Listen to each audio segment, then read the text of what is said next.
தேவனுக்கு மகிமை உண்டாவதாக. தினமும் ஒரு வேத வசனம். 1 கொரிந்தியர் 14 அதிகாரம் 33 வசனம். தேவன் கலகத்திற்கு தேவனாயிராமல் சமாதானத்திற்கு தேவனாயிருக்கிறார். பரிசுத்தவான்களுடைய சபைகள் எல்லாவற்றிலேயும் அப்படியே இருக்கிறது. கிறிஸ்துவுக்குள் பிரியமானவர்களே, ஒவ்வொரு மனிதனுடைய வாழ்க்கையிலும் கசப்பான வைராக்கியம், விரோதம், பொறாமை, அகம்பாவம் போன்ற பிசாசின் குணங்கள் காணப்படுவதினால் அங்கு தெய்வீக சமாதானம் இருப்பதில்லை. 2 தீமோத்தேயு 3 அதிகாரம் 1 முதல் 5 வரை உள்ள வசனங்கள் இப்படிப்பட்ட வாழ்க்கையை பற்றியே விளக்குகிறது. அங்கே கலகமும் சகல துர்ச்செய்கைகளும் உண்டு என்றும் வாசிக்கிறோம். ஆனால் இப்படிப்பட்ட கசப்பான வாழ்க்கை வாழ்கிற ஒவ்வொரு மனுஷனையும் மனுஷியையும் கர்த்தர் தம்முடைய கிருபையினால் தம் மண்டைக்கு திருப்பும் பொழுது அவர் தரும் ஆசீர்வாதம் எத்தனை தெய்வீகமானது! நீதியின் கனியாகிய சமாதானத்தை ஒவ்வொரு உள்ளத்திலும் நிறைவாய் அவர் கொடுக்கிறார்.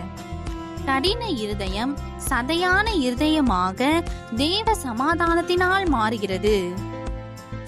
மேலும் ஆண்டவரை உறுதியாய் பற்றி கொண்டு அவரையே நம்பும் பொழுது தேவன் பூரண சமாதானத்தையும் அருளி செய்கிறார்.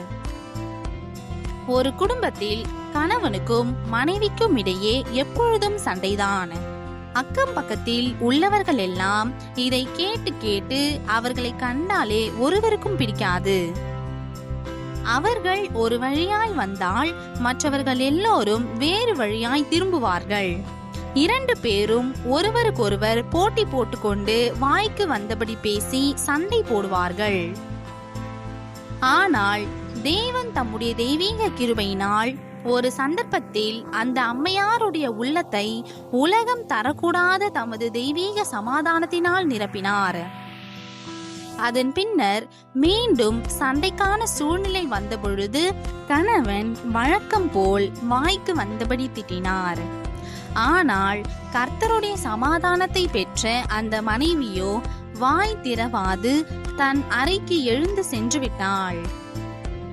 இதனை தொடர்ந்து பலமுறையும் கண்ட கணவருக்கு ஒரே ஆச்சரியம். அப்பொழுதுதான் மனைவி ஆண்டவருடைய அன்பை பற்றி மெதுவாக அவருக்கு கூறினாள். குடும்பத்திலே தேவ சமாதானம் நதி போல இருவர் உள்ளத்திலும் புறப்பட்டு வந்தது. கணவன் மனைவிக்குள் மாத்திரமின்றி பிள்ளைகளின் சமாதானமும் பெரிதாயிருந்தது. அன்பானவர்களே, இன்று உங்கள் குடும்பத்திலேயும் உங்கள் உள்ளத்திலேயும் இந்த தெய்வீக சமாதானத்தை ஆண்டவர் நிறைவாய் கொடுக்க வாஞ்சிக்கிறார். உங்கள் பாரங்கள் மனவேதனைகளை எல்லாம் ஆண்டவரிடத்தில் அப்படியே குழந்தையை போல ஊற்றிவிடுங்கள். உங்கள் கவலைகளை எல்லாம் மாற்றி தமது தெய்வீக சமாதானத்தை தனியாகவும் குடும்பமாகவும் நீங்கள் அனுபவிக்க ஆண்டவர் உங்களுக்கும் அருள் புரிவார். இதை நிறைவேற்றுவதில் ஜாக்கிரதையாயிருந்து எல்லா புத்திக்கும் மேலான தேவ சமாதானம் பெறுங்கள். இன்றைய நாளுக்கான ஜெபம். ஆண்டவரே, சமாதான பிரபுவே, நீர் சமாதானத்தின் தேவனாக என் உள்ளத்திலும் என் இல்லத்திலும் இன்று முதல் நிறைவாய் வந்து தங்கி என்னை ஆசீர்வதித்து உலகம் தரக்கூடாத சமாதானத்தை நானும் என் குடும்பமும் அனுபவிக்கும்படி அருள் தாரும்.